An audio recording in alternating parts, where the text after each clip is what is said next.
చాలామంది చర్చికి రారు. ఏమ్మా చర్చికి రాలేదంటే, అన్నా నేను రాకూడదు కాబట్టి రాలేదన్నా అంటారు కొంతమంది అంటు ముట్టు మైలు పడ్డారు అనేటట్టుగా చెప్తూ ఉంటారు. ఇది పాత నిబంధన భక్తి. అంటు ముట్టు మైలు పడ్డం అన్నది పాత నిబంధన భక్తి, క్రొత్త నిబంధన భక్తి కాదు.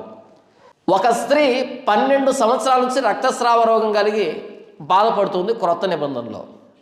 అదే పాత నిబంధనలో అయితే ఎవరు కూడా ముట్టనివ్వరు, తనని దగ్గరికి రానివ్వరు, ఇంట్లోనే ఉండాలి పాత నిబంధన పద్ధతి ప్రకారం అయితే. మరి ప్రభువైన యేసుక్రీస్తు వారు అలాంటి స్త్రీని ముట్టనిచ్చాడు.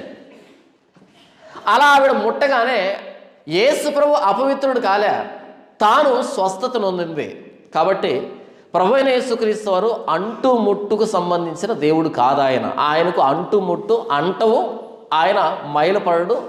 అంతకు మించి ఆయన దగ్గరికి వస్తే అంటు ముట్టు పోయి మనం పవిత్రులు అవుతాం. ఎందుకంటే చాలామందికి ఇది ప్రశ్న అన్నమాట. నేను ఈరోజు ముట్టయ్యాను, నేను చర్చికి రావచ్చా? లక్షణంగా రావచ్చు, ఇబ్బంది ఏమీ లేదు. ఎందుకంటే ఇది ప్రత్యక్ష గుడారం కాదు, పాత నిబంధన లాంటి దేవాలయం కాదు. ఇది ప్రభువైన యేసుక్రీస్తు వారి మరణ సమాధి పునరుద్ధానాల గురించి వివరించేటువంటి స్థలం. మనం సంఘముగా కూడుకునేటువంటి స్థలమే తప్ప ప్రదేశానికి ప్రత్యేకత లేదు ఇక్కడ, ప్రదేశానికి పరిశుద్ధత లేదు ఇక్కడ.